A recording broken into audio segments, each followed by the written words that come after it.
From politics to economy, business.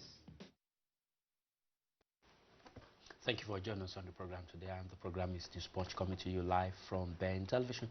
My name is Tunde Alabi, and it's a pleasure to have you join us on the program today as we review the midterm scorecard of President Muhammadu Buhari, the President of the Federal Republic of Nigeria. That's where we are. It's 2 years.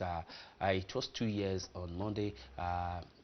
When the government came into power, and so across the world, people have been talking about the midterm scorecard of the government in Nigeria under President Muhammadu Buhari. Of course, at the moment, the president is not in Nigeria. He's currently in our country, in the United Kingdom. Of course, he's in our city, in London at the moment, undergoing medical treatment. Very few information has been released and given to Nigerians about his current state of health, as it were. However, he's got an acting president in office at the moment who is acting on his behalf and managing or coordinating the administration of Nigeria. And so whether as acting president or as coordinator of Nigeria's administration, or even as President Muhammadu Buhari himself as assistant president, generally is one presidency and is one political party, the All Progressive Congress. We shall be reviewing on the program today their performance, midterm performance, and these will range from different sectors, but we'll be looking generally from all angles. You'll be entitled to call into the program. When you call into the program, turn down the volume of your TV set, talk straight to your phone, so that we can have a clear sound from your ear. Thank you so much. Again, my name is Chinala. My guest on the show today is the chair of the Nigerian Union of Journalists, NUJ Europe, Lashley Oladigbolu, joining us on our seat today. Lashley, thank you for coming on the show today. How are you? I'm fine. Thank you today. It's a pleasure meeting you here. Great. Thanks a lot.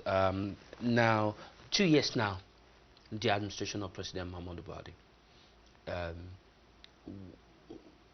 What are your views?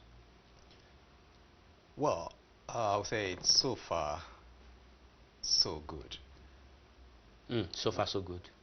With some belts and ifs. Okay. With buts and ifs. Yes. Okay, what do you mean? This administration actually really starts in a very slow mode. The reason we'll be saying we can attribute this to possibly the personality of the head of the government.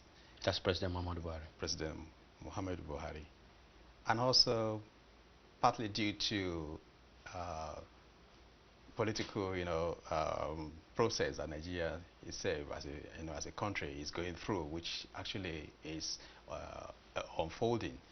And it's actually a first time, in the history of our democratic dispensation that we have in opposition, a party that has been in opposition now, be in the realms of resolve power, and now in the realms of affairs of the country.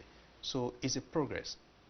That sounds work in progress. It's a work in progress, and that sounds so good for our history and also for our democracy. As Nigeria is able to, move from one party or from one administration to another in a kind of in a more viable democratic setting.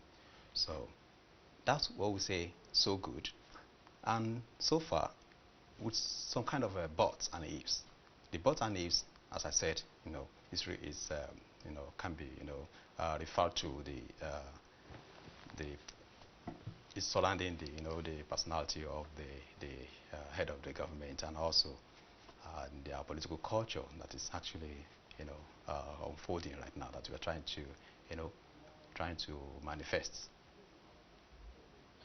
Okay, so what do you mean by circumstances surrounding the personality, first the personality of the president, and political circumstances that is manifesting? Yeah, I mean by saying this, Nigerians could easily remember that President Muhammad Buhari is much, awaited, as a president that will bring a kind of a change to the past political, past, conditions in the country, like imbalances and inequalities that has been, in the has been confined to the Nigerian as a nation. So a lot of expectations were so huge,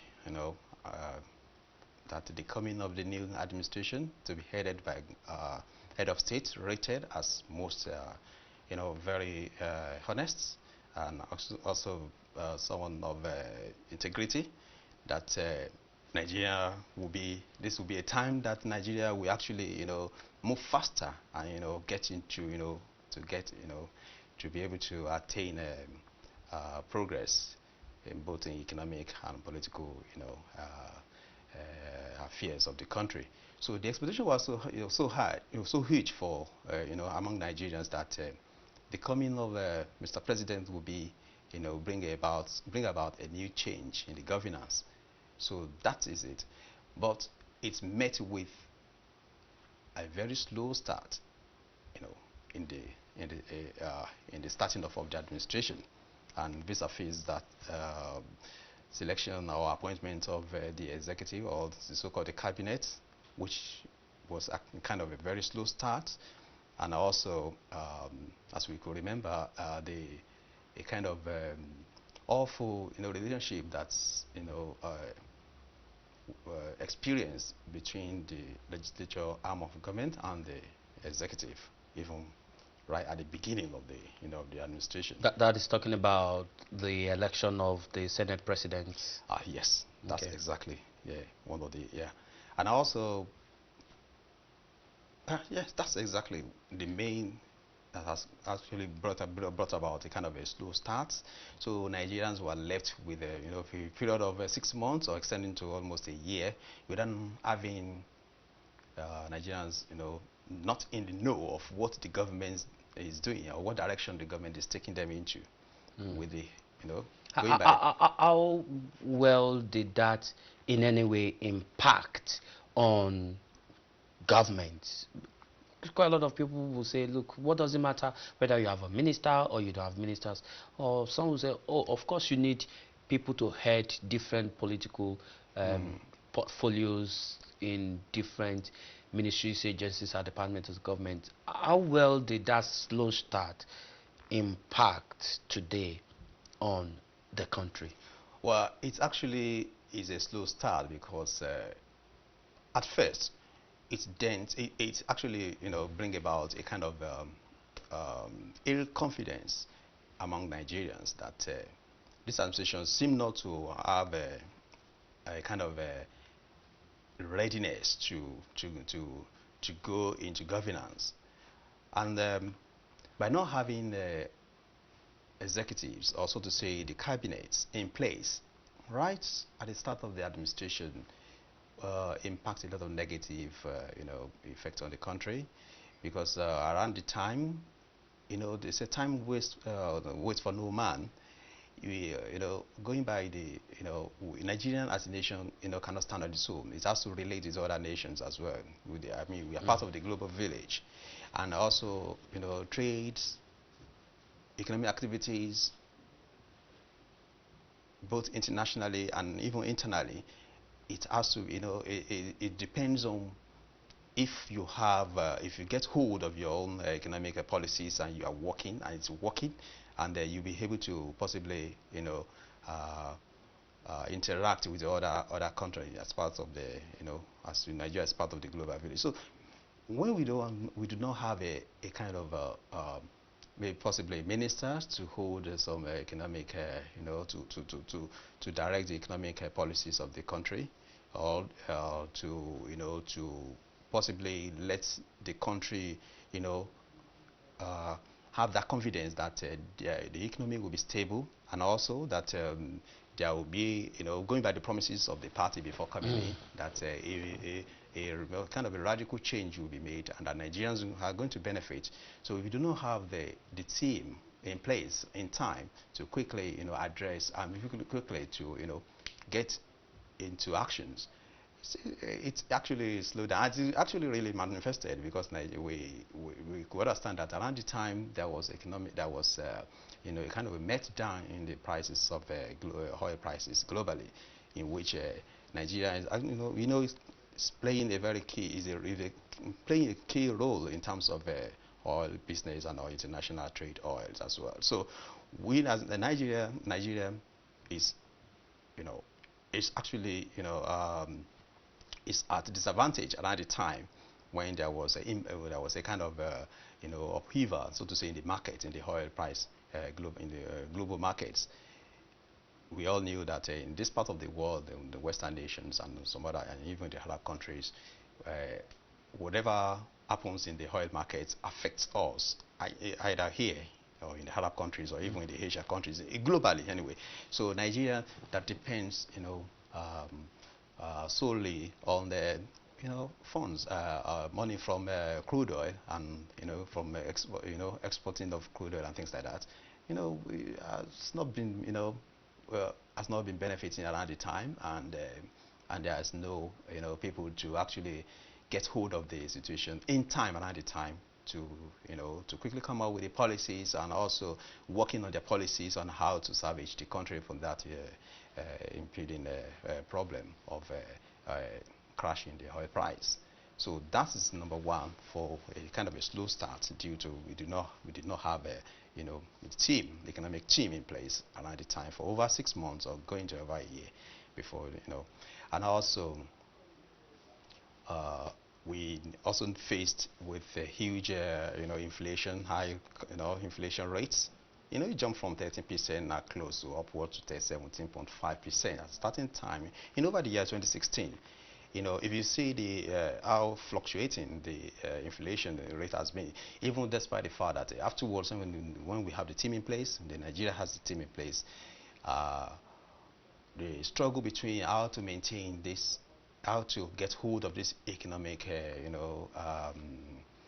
kind of economic problems, crisis, when we do have an inflation, when cost of prices, cost of goods and services are so high, huge in the country, over 100% to what average Nigerians can even, afford to, and this has brought a kind of a slow start to the administration. We knew, we can say, it is not a problem of the administration, because the administration, as a new government, inherited some problems initially. These problems actually are the solution to these problems are what the expectation of Nigerians are. That okay, we've got problems. Nigeria has a problem, but we want a new government to quickly tackle these problems. The government start on a good note in tackling the problems identified for the votes they received? Well, I think the government actually, this present administration, actually had a very, they have a kind of a working direction of blueprints that is purposely to address the problem Nigerians are facing. They are quite assured, the government is quite assured of the fact that the past administration has already started one or two things that are helping Nigerians, trying to salvage the situation of the country in terms of maybe maintaining a kind of a balanced economic outlook for the country. But the administration started as a blueprint, a direction of purpose, of which is now beginning to manifest as we are, after possibly at the end, probably at the end of the first year, that okay, we now begin to see what the administration has got in place for the country, and that has been what Nigerians actually we can talk about some of the prospects of this blueprint that the government is working on right now, and it begins to give us a kind of a more positive outlook that Nigeria is going to be, the country is going to be, moving better from where it is right now. It has a kind of an improvement, especially at this quarter of 2017, when we see more of like a kind of a downtrodden kind of inflationary trend, because the rising cost of goods and services in the country is actually, it's remained so high. It's still high as it is, but the government is trying to make some kind of interventions to make sure that the, uh, the severity, I mean the effects of this austerity cannot, will be bearable to the average Nigerians, and that's what the government actually is trying to do in the last a year now. Okay, all right. Now, my guest in the show is Lashley Odadibolu, who is the chair of the NUJ Europe here, based here in London. You can call into the studio. I think we should open our phone line now. Let's open the phone line for you to be part of the program. The number to call is going to be put on the screen. Quickly tell us, in your own view, how do you think the government of President Muhammadu Buhari has performed in the last 2 years in Nigeria, in whatever area sector you decide to choose? How well do you think this administration has done in the last 2 years, which is a midterm scorecard of the government in terms of social cohesion, economic development, institutional unity, in terms of financial stability in the country, in terms of political stability? How well do you think this government has done it? Feel free to call into the studio, and the number to call has been put on the line, and the program is still Newspunch. When you call into the studio, please do turn down the volume of your TV set. I have Lashley in the house. Lashley, let's look at the institutional political framework of Nigeria. Let's start from that. How well do you think this administration has been able to strengthen the different political institutions in Nigeria? Before you take that question, I've got Doyin on the line. Doyin, good evening. Thank you for calling to the studio. Where are you calling from, Doyin? I'm calling from London. All right, thanks a lot. Go ahead and make your point, Doyin. Go on, Doyin. Yeah, good evening, sir. Yeah, I think. Yes, please. You need to turn down the volume of your TV set, Doyin. Turn down the volume. Please, the problem about Nigeria is not one person problem. Okay, sorry. The problem of Nigeria is not the problem of one person. Actually, we can see that Buhari administration might have got a good intention to put two things and put things together and do it very well. But if we Nigerians ourselves, we are not helping. For example, we remember the Delta issue, remember the Boko Haram and all those headmen and all those other things. Unless those people can help put one together and help the administration will never go nowhere. And look at the Senate, for example, now, the way they are behaving in our parliament is not good enough at all. I don't know where. Maybe some of them want them to be bribed, or maybe to I don't know. But the setup is. Members, how do you mean? What do you mean that members of the National Assembly are not behaving well? What do you mean? Yeah, because in terms of passing the bill, in terms of delaying the bill, they delay a lot of things happening in the country. This is not their country; it's for everybody. They should try as much as they could to put things. For example, I can see a lot of them. I remember when Saraki was going to the court, a lot of them left the chambers and they went with Saraki to the court. I mean, these are the things I don't understand at all. People should, if Saraki want to carry his own cross, let him go there to the court and they should leave him, let him bear the cross alone, rather than following him to the court to go and delay all those bills that need to be passed. All right, so in all, how well do you think the government of President Muhammadu Buhari has performed? In fairness, compared to the past government, I will give him a pass mark for now. A pass mark, all right, Not, yes, until otherwise. Okay, all right, Doyin. Thank you for your contribution on the program. Sir. A pass mark from Doyin for the administration of President Muhammadu Buhari, Doyin from London.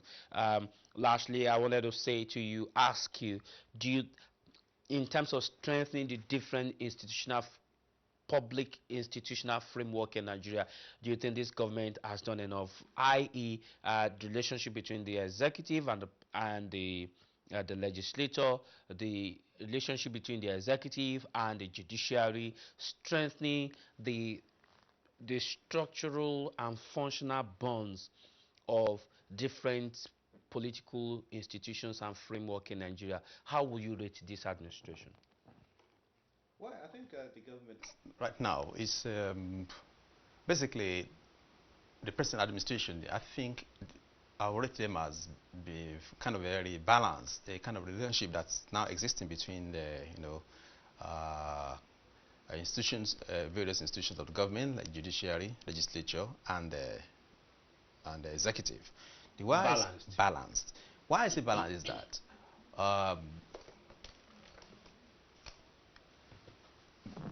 if you go back to the history of Nigeria, history, political, kind of evolution or reconstruction we are making as we okay,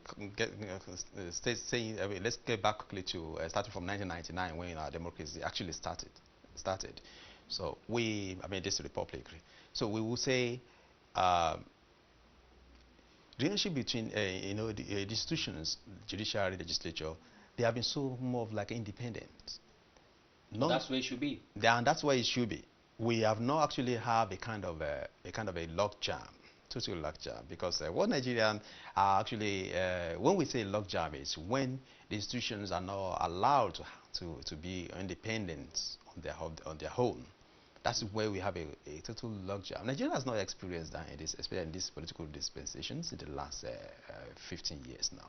We've been having a kind of a more cordial understanding and a framework that is actually helping the country to move a little bit, slower, move forward, even though slowly, the country is moving.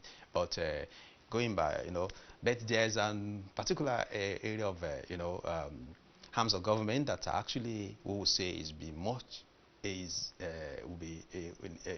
facing that needs crucial overhaul, and that is the judiciary. Because it now comes back to the judiciary. Whatever happens going between the executive and the legislature, judiciary is actually will come in. It will be the final arbiter. The final arbiter, yes, to be able to to judge, to be able to give going by the constitutions of the country, to give a credence, a solution to any problem that may exist. But we've not had that kind of a logjam. But that judiciary needs to be straightened more. Even we know that by constitution, the Mr. Presidency has to appoint who is going to head the judiciary in terms of having the national, the overall judiciary Chief Justice of the Federation, but there is problem in our judiciary because of lopsided, a kind of inherited problem like we have in the country, like the corruption. So judiciary actually is more of like reading the same way we have in the problem. This same problem that cuts across all the other two arms of government. So it's reading with the corruption, of which that area needs to be overhauled. That is why the reason why government cannot actually succeed if that area is left, untouched. I mean, left untreated, because we have been following what these administrations. Kind of the slogan for the administration is anti-corruption anyway, and it has not been able to. It's yielding some positive outcome, but it has not actually given Nigerians a kind of what we expect, that once someone is caught being a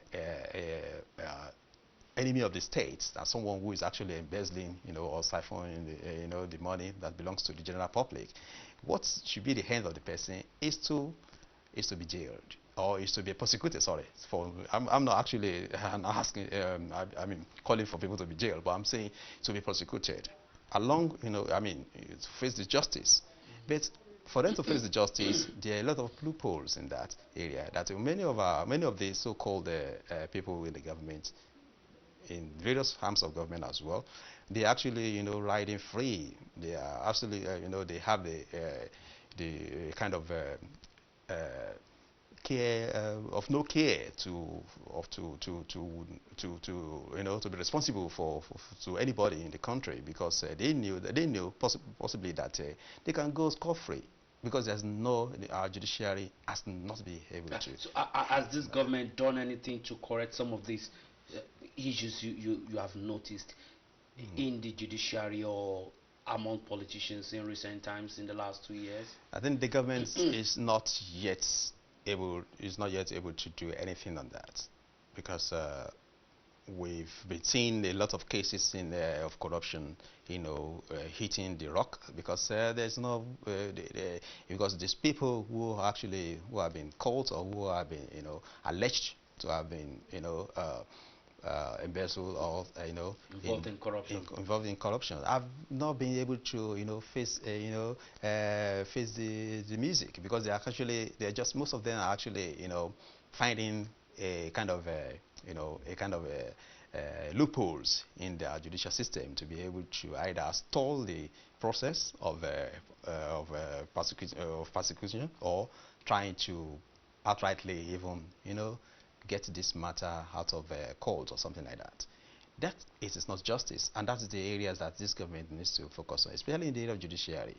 The problem we were talking about, we are saying that. But the last time we checked, the government tried, and the government came under very huge criticism for sending the secret services office arm DSS. the DSS Yes.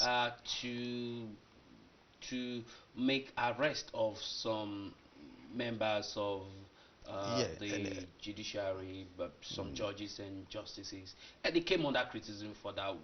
Is that the kind of solution you are advocating, or is just part of the solutions you are advocating, or do you think that is unfair Well, on the part of an unnecessary intrusion into the jobs and responsibilities of the judiciary? well, actually, it's part of the executive power, an executive power that creates a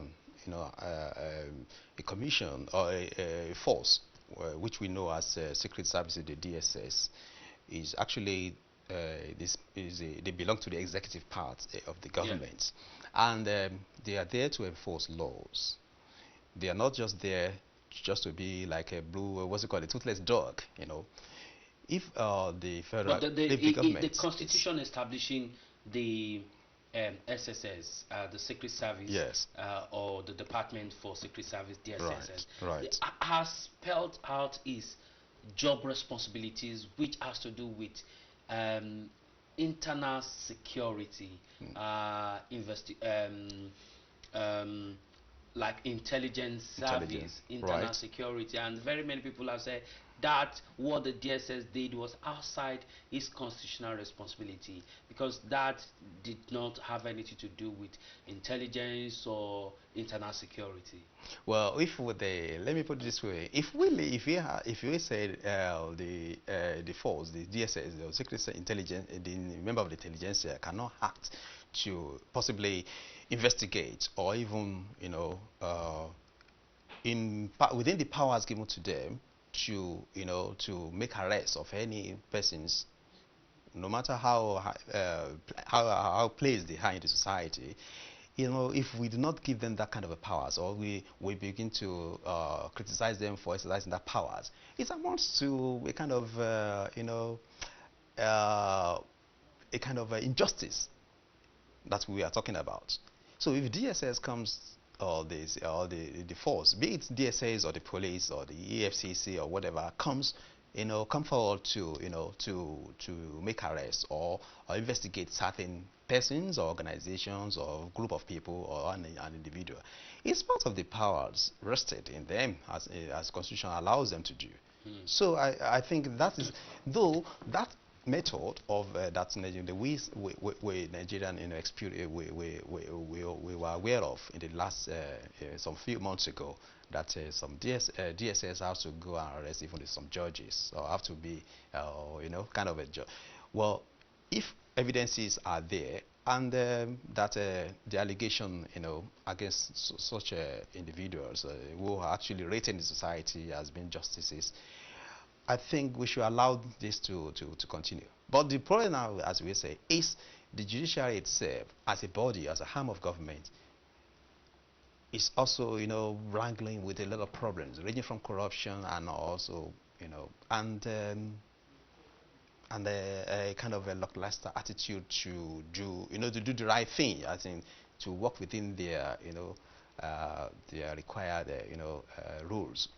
Okay, all right. I've been talking with Lashley Ladbulu. The number to call in to be part of the program is going to be put on the screen. Let's have your opinion. What do you think? Do you think this government has done very well in the last 2 years and it should be given enough time to complete his responsibility, his job assignment? What are your views? What are your opinion? Or do you think this government needs to change the direction of governance and apply new strategy? Do you think the members of the cabinet of the government are doing very well, or and they should be retained, or do you think the government should dissolve the cabinet, come up with new cabinet to drive the country forward? What are your opinions or views about the administration of President Muhammadu Buhari in the last 2 years? Scorecard of the government. Give them a pass mark. Give them a mark. I mean, between from 1 to 10. Give us a mark. Let's see what you, as Nigerians living in the diaspora, think about this administration. Lastly, now, in terms of the relationship between the legislature, the judiciary, and the executive under this administration, do you think it's good, it's cordial, Leadership in the best interest of Nigeria? Oh, okay. In the best interest of Nigeria, of the country, leadership is, I'll see it as a kind of a smooth right now. It's smooth. Smooth right now, even though there was a kind of upheaval at the start of the administration when the upper arm of the legislature, the Senate, is being viewed as being, hijacked by some people, seen as not, possibly to hold to control that arm of government. But that has been resolved over the time, and so far in the last 2 years, the legislature are able to work within the required, they are performing their roles, as in the formulation of, bringing about the bills that possibly enhance the living standard of Nigeria, and also they are trying to possibly, support, or what would say, cooperate with the executive as well. If you say the relationship between the executive and the legislature and the judiciary is smooth, but in the same administration, we have had for the first time in the history of Nigeria the issue of budget padding, where the executive had accused the legislature of hiding certain money, and the legislature has got back to the government that no, it's not involved, and there's been this rancor in the legislature itself. We've had this disagreement between the legislature and the executive. We've had the legislature from the Senate presidency accusing the presidency of unnecessary interference and wanting to prosecute the Senate president and member. I mean, for a very long time, we had this imbalance, this rancor, these disagreements between the legislature and the executive. Will you call that smooth? And of course, we've had instances where the judiciary had passed a ruling for people being prosecuted by the executive to be released on bail, and then you've seen agencies managed and controlled by the executive not obeying court rulings. Do you call that smooth, where the executive, certain arms and agencies of government in the executive will not obey the rulings of the judiciary? Do you call that smooth, where the legislation will accuse the judiciary of unnecessary interference? Do you call that smooth? What do you mean by smooth? I don't understand. Well, lastly, that comes back to okay, let me put you on hold. You're going to answer that question. I've got David on the line. David, thank you for joining us on the program today. Good evening, David. Hello, David. Good evening, David. Is David there? Hello? Okay, all right. Good evening, David. How are you? Yeah. Okay. Thanks a Yeah, lot. I Where, want to where, make where are a you calling from contribution. today? Hello? Can we just tell callers to turn down the volume of their set before we transfer them into the studio? Yeah, Where are you it's turned calling down. from today? Okay, all right. Please, when you call into the studio, turn down the volume of your TV set. Thank you. David, you might call back into the studio, but when you do calling, turn down the volume of your TV set. How that message is passed across before you are transferred into the studio. All right. So when you call, those instances have created smooth. Even up to today, we've had rulings against certain individuals, both at the national court, both at the supranational court, at the West Africa Court of Justice. So many rulings passed on certain individuals to be released. Government agencies still holding them down. Do you call that smooth when even the National Judicial Council accused the presidency of intimidation by sending its agencies to intimidate some of his members? Do you call that smooth? Well, you know, we should not forget that the fact that legislature or legislative members, they are actually, acting. Some of them acting, I won't say most of them acting prerogatively on the, based on what they perceive as as a common sense or their duties. When the legislature come up, when any the members of parliament come up with the fact that take for instance the issue of budget padding that was experienced in the last 2016 budget, you know, they saw that as a kind of the responsibility to be able to critically look into, what the executive has put forward, as in the expenses, what the government is trying to spend over, over the fiscal year. So they see that as part of their role and responsibility to critically, look into this. That then we could not say, because what has been happening in the country in the in the past administration as well is most of these things were not known to Nigeria, and that there has been issue of padding. Padding has been there for years that no one may not know. So for the fact that the issue of padding came up during this administration tends to tell us that, okay, now, I think we are getting back to business of what we call self-rule or governance, when the legislature will now begin to use the common sense to be able to look critically into the expense, to the budget of the nation, to be able to critically examine, look into, line by line, to be able to see if certain sum of money that's allocated, that's going to be allocated or allocated for certain areas of or sectors of the government is actually really, is, is it really appropriate? That's what we call that's why we come up with appropriation. But we will always see a kind of discrepancies and a kind of imbalance in terms of the contents of the bills, because that may lie solely on the part of executive who are actually proposing what they want to spend. It is not the legislature that propose the budget. It is the executive, the cabinet, that will propose what will the budget is. And then the legislature have to look into it. Part of their role is to critically look into all these items and begin to see if this is actually is it part. They look to it firstly to know whether it's good for the country as well, whether this position. But the problem we are having as a country, a country as a whole, is by the time the individual is actually, exercising these powers given to them in terms of self-interest, that is when we begin to see problem, and that can, by the time we begin to have, interruptions or a kind of, as you said, a kind of, rancor, it shows that.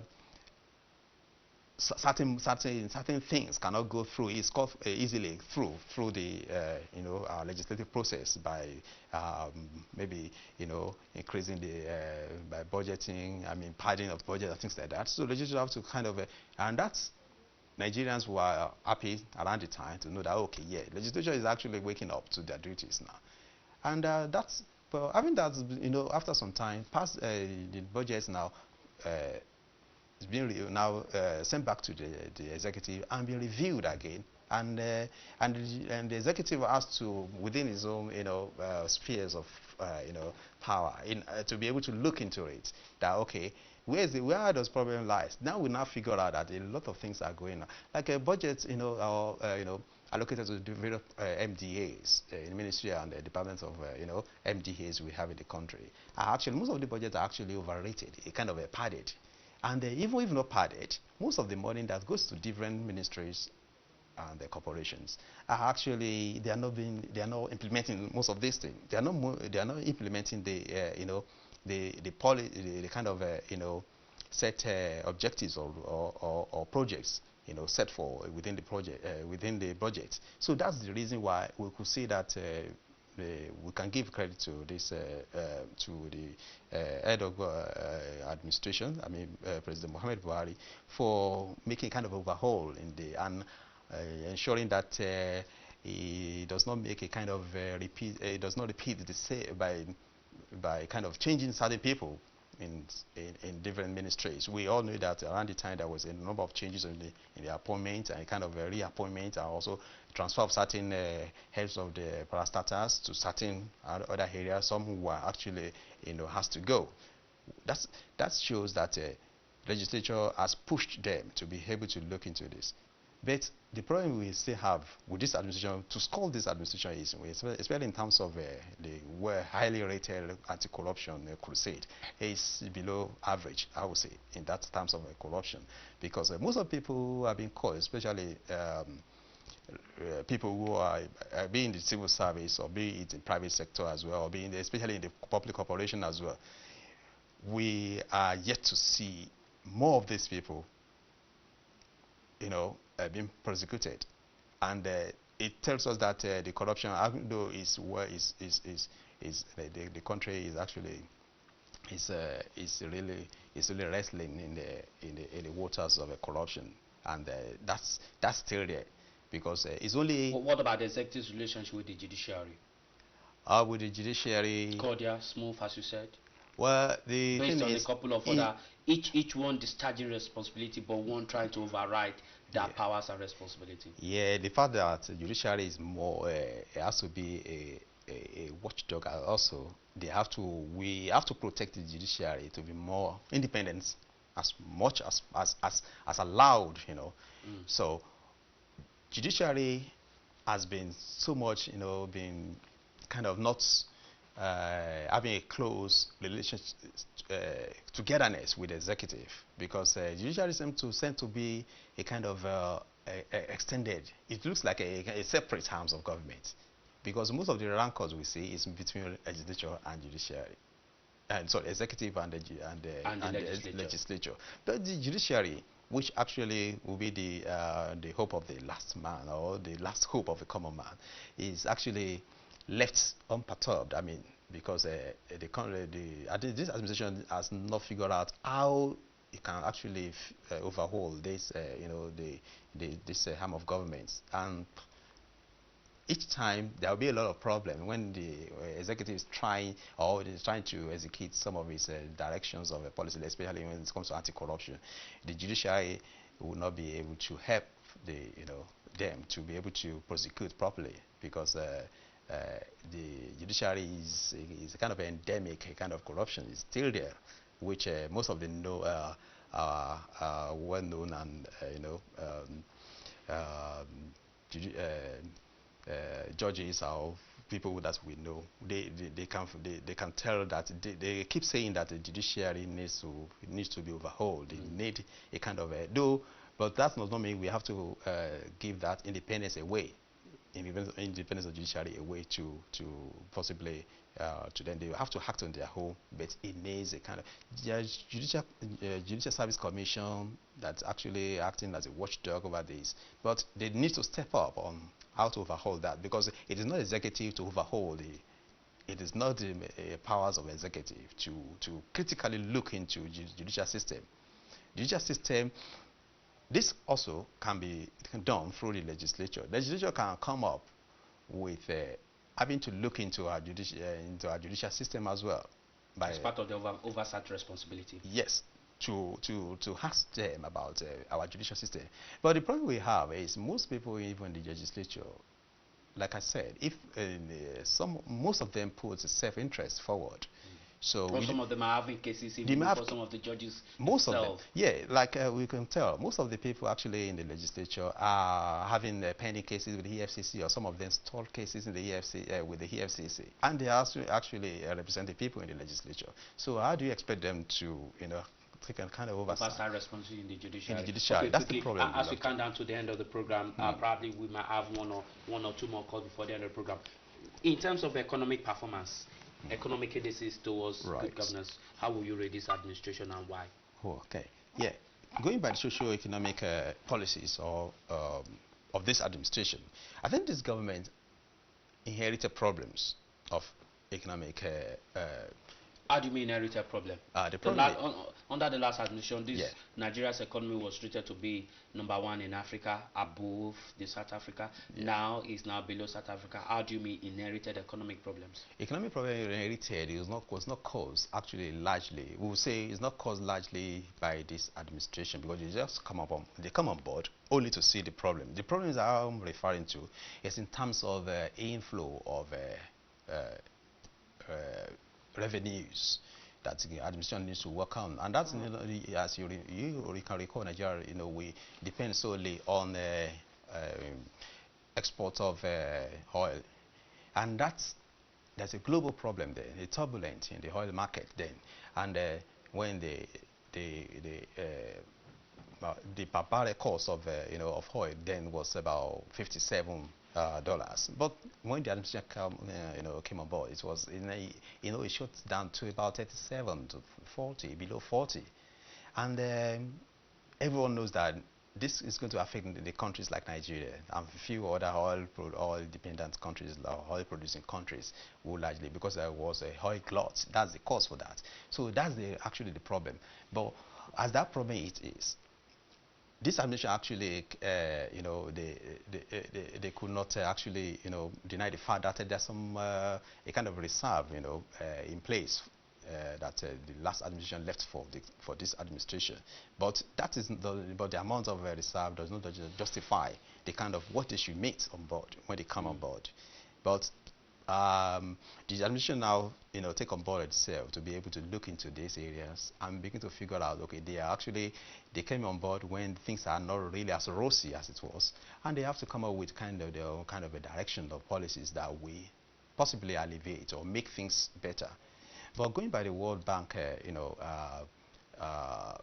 outlook on the recession, when Nigeria actually entered the recession in the second quarter of 2016, it is actually known that the country will be continues in that same recession until possibly first or second quarter of this year, 2017, when they will be rated by 0.1% above, the recession level.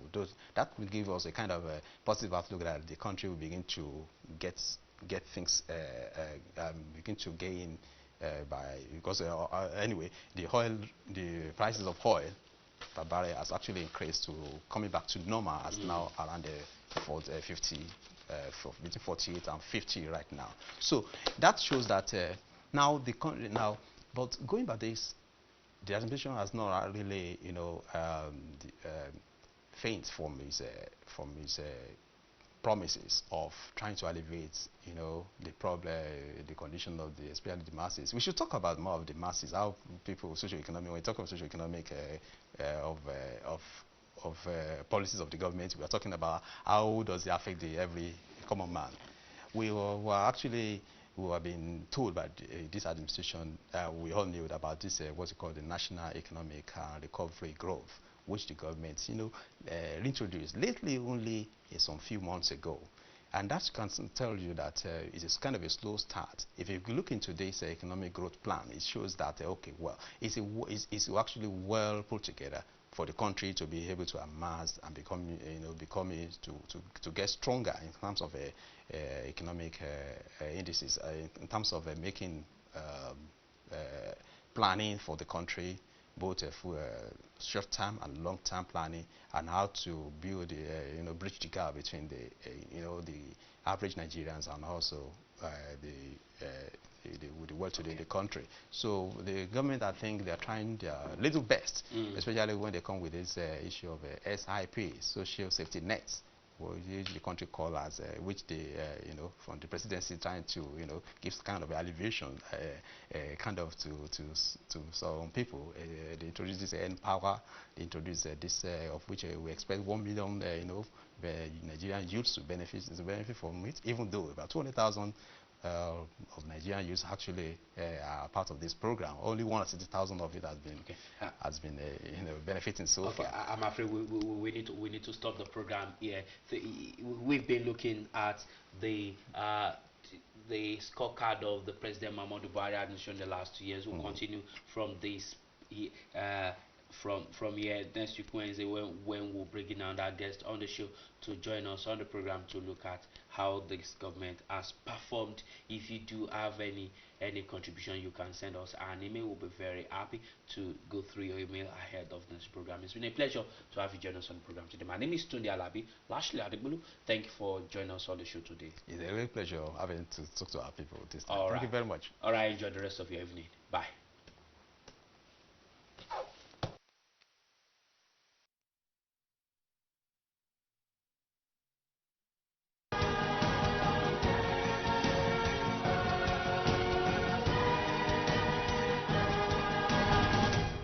It's time to own your own properties at any of these cities: Abeokuta, Isheri, Opek, Abuja, Sam Nujoma and Orozo, Lagos, Lekki, Port Harcourt, CAF Gardens. Keyrite with major developers and state agencies can make your dream come true. Property and flats start from just £25,000. We can also provide you with property exchange. For more information, please visit www.keyrite.co.uk.